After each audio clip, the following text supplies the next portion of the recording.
إنا لله وإنا إليه راجعون. هل qof ayaa ku dhintay saddex kalena waa ay ku dhaawacmeen kadib markii subaxnimadii saaka uu gaari booyad ah dul maray afar arday oo kamid ah ardayda wax ka barata dugsiga sare ee Arabsiya Secondary School oo waqtigaasi galayay dugsiga dhacdadani oo aan wax ka weydiinay mid kamid ah ardayda ku dhaawacmay shilkaasi ayuu yiri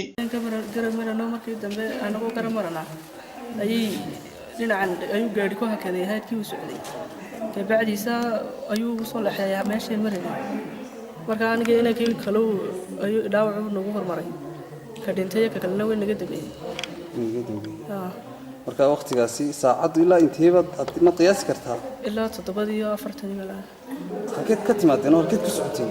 kilka u soconay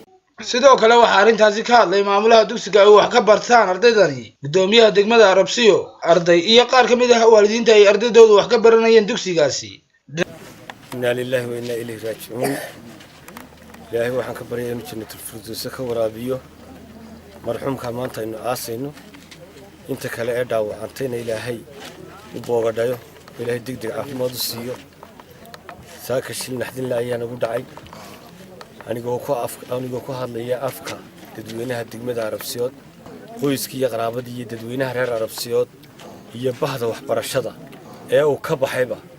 maamul iyo arday iyo waalidba waan ka tacsiyeedinay ilaahay naxariistii jannaha ka waraabiyo masiibadaasi waxay u dhacday si mas'uuliyad darro ah saaka inna lillahi wa inna ilayhi raaji'uun waqti saaka masiiba dhacday gaariga booyada ah baa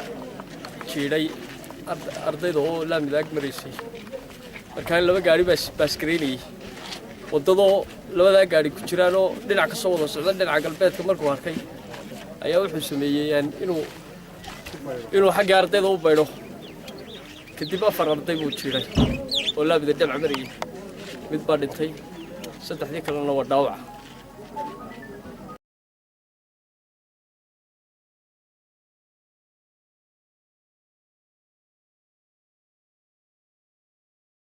waxay nagu ajburaysaa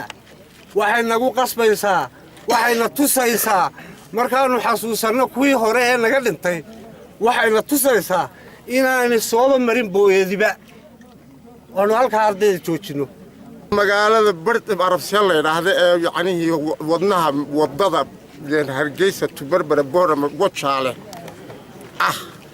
intaas xawliyo baawur ay dhex marayso sababtan traffic in loo keeno lagu daayay ama dawladdu ay ku diiday waxaan doonaynaa taa jawaabteeda run haddaan nahay waalidiinta ubad kale ee dalkan ku nool wada magaalada ku nool waanu doonaynaa taa aad baan u raadinaynaa bal sababta kaliftay in ay meeshaasi bila traffic noqoto